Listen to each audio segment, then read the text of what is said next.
nisso, né? A minha cidade até hoje tem 2.431 habitantes. Então, assim, de lá, com 16, 17 anos, apareceu a igreja na minha vida. Não que eu sou vizinho da igreja, desde que eu me conheço por gente, o primeiro vizinho da igreja é a minha família.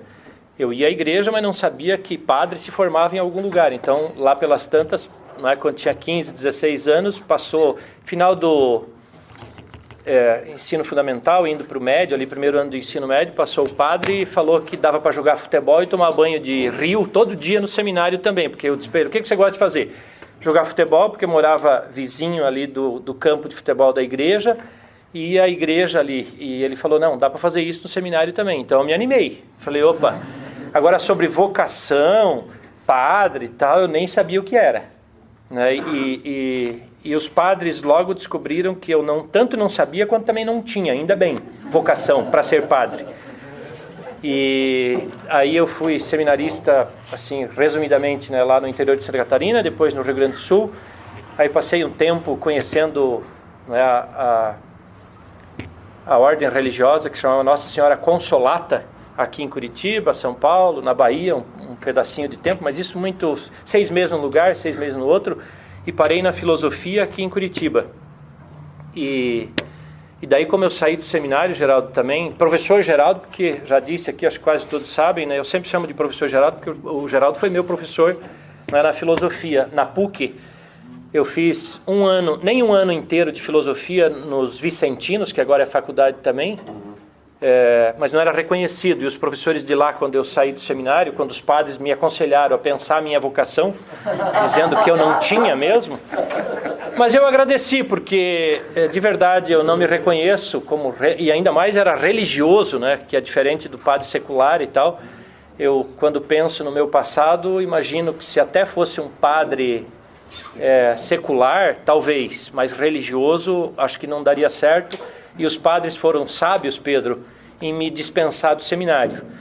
E para aproveitar os estudos desse primeiro ano de faculdade, no curso ali de filosofia, então, nos Vicentinos, certos professores, como, com pesar aqui, o Cleverson, falecido na pandemia, muito doido assim, mas era coordenador do curso, professor de lógica, gênio ao mesmo tempo, quem conheceu sabe, disso, falou assim, cara, você está louco? Vai embora para o interior, para o fim do mundo? Não vá para a PUC fazer filosofia, faça o vestibular lá, que daí a gente reconhece a parte que você fez aqui extraoficialmente, porque não tinha documentação nem nada.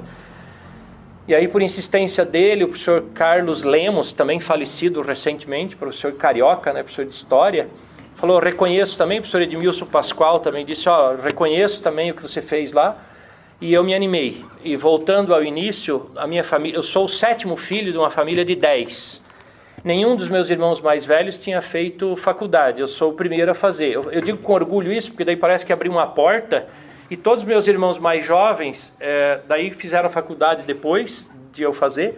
E também os mais velhos, um ou outro, foram fazer um curso técnico e tal. Parece que abriu um portal, assim, para a formação da família mesmo.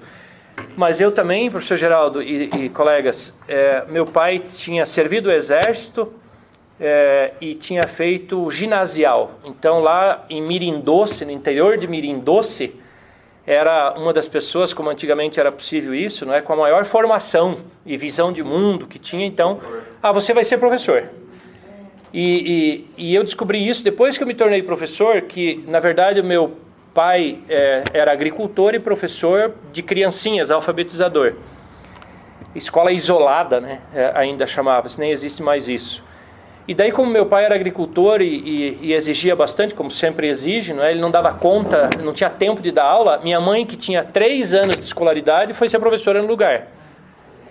E ninguém, acho que não tinha fiscalização sobre isso, nada, e minha mãe é que acabou sendo professora, até de vários sobrinhos e tal, que a região como toda cidade pequena praticamente, é formada dos primeiras pessoas que chegaram por lá e são tudo aparentado, E aí dos meus primos mais velhos, assim, que hoje tem próximo de 60 anos, 60 e poucos anos, minha mãe foi professora quase semi-analfabeta, assim, mas como a gente sabe, e aí é que nos faz pensar, como a a qualidade da educação, me parece que de antigamente, poucos anos, já faziam a diferença na vida das pessoas, de tal forma que a minha mãe, tabuada, fazer conta de cabeça, era excelente, e ela meio que ensinava isso para os alunos, o que sabia.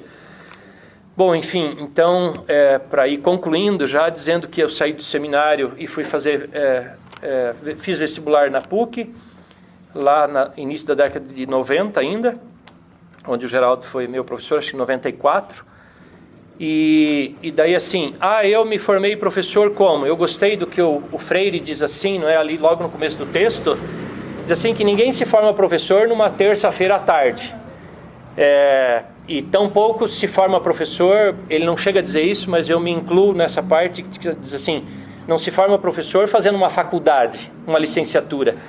Eu meio que nem sabia direito o que eu estava fazendo, porque eu fui meio empurrado para a filosofia, já que o único curso que eu conhecia era filosofia, né? Meio por intermédio, né, do seminário. E eu não pude escolher o curso, até porque era o mais barato, não é? E continua sendo, das humanidades. Eu tenho orgulho de dizer para as minhas filhas, assim, né? Tenho 2 filhas, digo assim, não é isso tudo que me permitiu e atribuo à educação, não é, ao trabalho com a educação e à formação que me foi concedida, parte pelos padres que me abriu, não é, o horizonte para eu poder estudar, mas tudo atribuído à educação, não é, e à formação que eu tive. Digo para elas, vocês podem escolher pela formação que tem, né, minha filha mais nova, chamada Sofia, tem 18 anos, e escolheu, até motivo de felicidade, que passou na primeira fase da Federal, e a outra filha faz Direito na Federal já. Vocês puderam escolher o curso. O pai e a mãe, que minha esposa também é lá do interior de Santa Catarina, da mesma cidade, professora também, meio que a gente escolheu, ela fez letras na PUC também, meio que não escolheu, era pelo mais barato, sabe? Mas ainda nos tornamos professores e estamos, gosto daquela mesmo pedacinho, né, do texto do Freire, que diz assim que a gente permanentemente está se tornando professor. E assim, no convívio, nesse longo tempo, e não hora mais próximo, hora menos próximo, não é? Do NESEF, dos cursos de formação, enfim, e da própria atividade de ser professor, que a gente vai se tornando professor, errando, acertando, contanto que eu não me vejo fazendo outra coisa. Eu falo para os estudantes, não é, que dou aula mesmo na faculdade, ou para o sexto, não dou mais importância ou menos importância, não é, para o 6º ano do ensino fundamental, que fui lá dar aula hoje de manhã ainda no Paulo Leminski. Eu gosto de ser professor porque eu posso dizer e falar, liberdade de pensamento, sabe? Eu acho que eu não daria muito certo e não pararia em nenhum emprego, porque eu gosto de ser professor, por enquanto, pelo menos, que a gente tem liberdade de poder dizer o que a gente pensa, claro, com responsabilidade pedagógica, moral, enfim, mas é um espaço, a sala de aula é um espaço que me permite pensar e também acho que, eu costumo dizer, aprendi, não é, dizer assim, que a profissão me escolheu e eu estou me adaptando a ela aos poucos, de tal forma que eu estou me formando ainda e quero continuar me formando aqui junto com vocês. E feliz também, Geraldo, por poder fazer parte, não é, daquilo que a gente está construindo e vem construindo, que é esses círculos de leitura, o próprio NESEF, que por longa data já a gente vem acompanhando, mais de perto, mais de longe, um momento ou outro.